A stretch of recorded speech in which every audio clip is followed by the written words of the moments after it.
Bonjour mes frères et sœurs, je viens pour répondre à la question qui a été proposée, parler en langue. C'est une question qui touche la doctrine chrétienne. Et ce n'est pas facile cette question, parce que c'est une question sensible.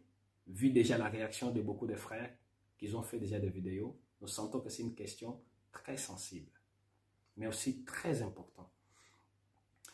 Et quand ça touche à la doctrine chrétienne, c'est une question dont quelqu'un qui n'est pas né de nouveau, quelqu'un qui n'apprend pas, quelqu'un qui n'est pas un disciple peut les répondre. Parce que ça demande les études, des recherches et surtout qu'on soit dans la doctrine biblique. Lisons Actes des Apôtres chapitre 2 versets 7 à 11.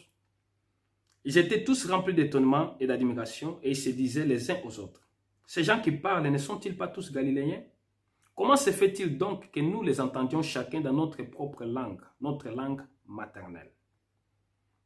Parthes, Mèdes, Élamites, habitants de la Mésopotamie, de la Judée, de la Cappadoce, du Pont, de l'Asie, de la Phrygie, de la Pamphylie, de l'Égypte, du territoire de la Libye, voisine de Cyrène, et résidents venus de Rome, juifs de naissance ou par conversion, crétois et arabes, nous les entendons parler dans notre langue des merveilles de Dieu.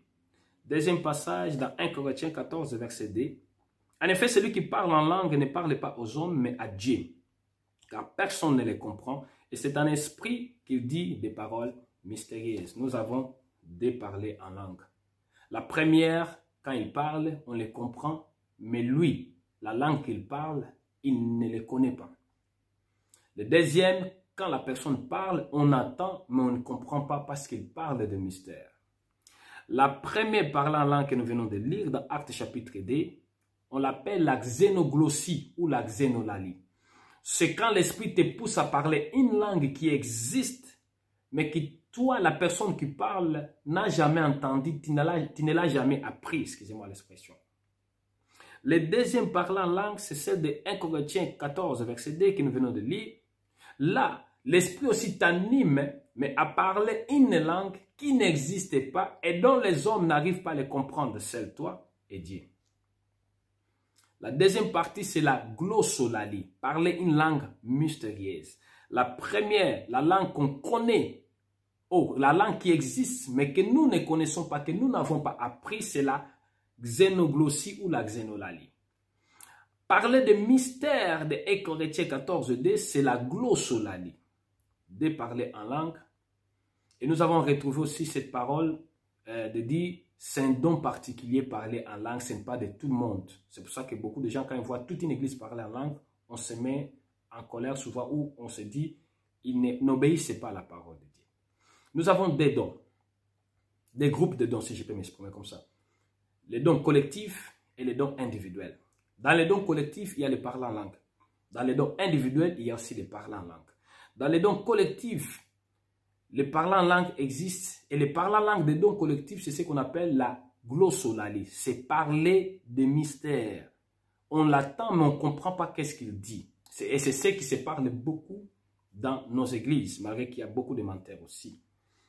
Si vous lisez Marc chapitre 16, versets 17 à 18, Jésus parle de signes qui accompagneront ceux qui auront cru en lui. Et dans plusieurs de ces signes, il parle de parler en langue. Là, nous sommes dans les dons collectifs. Tout le monde qui a accepté Jésus comme Seigneur et Sauveur doit vivre ces expériences. Pourquoi? Parce que quand le Saint-Esprit vient à nous, dès qu'il est rempli en nous, il nous pousse à manifester ses dons à nous. Donc c'est pour tout le monde. C'est même désirable de le désirer, de prier Dieu pour que ces dons se manifestent en toi. Ça, c'est les dons collectifs. Parlant en langue dans les dons collectifs, la glossolalie. Mais le parlant en langue qui est un don particulier dont tout le monde ne peut pas le parler, c'est la xénoglossie ou la xénolalie. Parler une langue qui existe, mais que toi, tu n'es pas au courant de l'existence, ou soit tu sais que la langue existe, mais tu ne l'as jamais appris. Tu es poussé par l'esprit. Là, c'est un don particulier. Nous pouvons voir dans 1 Corinthiens chapitre 12, verset 10, vous verrez ça. On parle de don de parler diverses langues et don d'interpréter les diverses langues. De parler en langue, des groupes de dons. Alors, nous sommes entrés dans l'interprétation. Est-ce que toute l'assemblée parle en langue, il faut qu'il y ait une interprétation, ou alors on se tait comme l'apôtre Paul a dit? Non, ce n'est pas dans ce sens-là. C'est pour ça que j'ai dit, il faut vraiment lire la Bible calmement, c'est tout, étudier la Bible. Les parler en langue, quand on est en train de prier, nous sommes en train de parler en langue, dans le sens de la glossolalie. J'ai dit, c'est qu'on a l'habitude d'entendre dans des églises. Même quand un étranger entrera, il se sentira toujours bizarre. Même si une seule personne parle en langue, il se sentira toujours bizarre. Mais quand est-ce qu'on doit interpréter? C'est quand je dois peut-être prier et que les autres doivent répondre Amen. On ne peut pas répondre Amen sans être au courant de ce que l'autre a dit.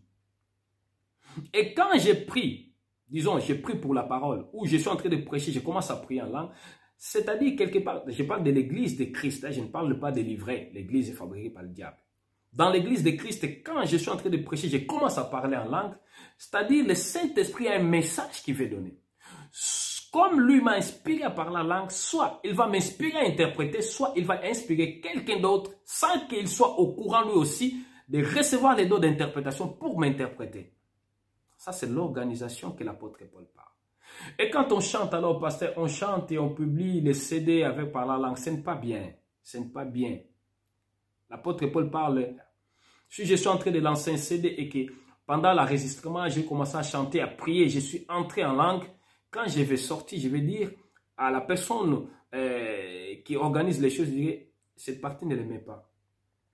Pendant que j'ai chanté, voilà, le Saint-Esprit m'a amené, je commence à prier, mais ne l'aimait pas. On a tellement trop de saleté qu'on en a marre et souvent ça nous énerve. Et c'est légitime. Mais faisons attention.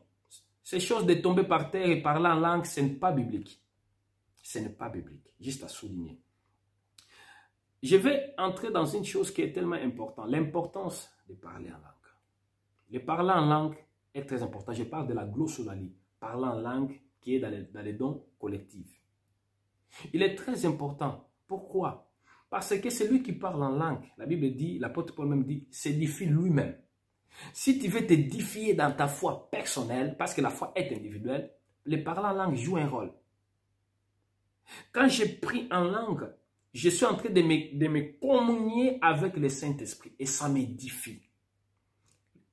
Pardon, le deuxième avantage de parler en langue, c'est que elle va me permettre à être anonyme. Les autres m'attendent mais ne comprennent pas ce que j'ai dit à Dieu. Si j'ai des soucis que je ne veux pas que les autres entendent, le Saint-Esprit peut m'amener dans cette dimension. Je commence à parler à Dieu, exprimer mon désir sans que les autres soient au courant, ni même le diable.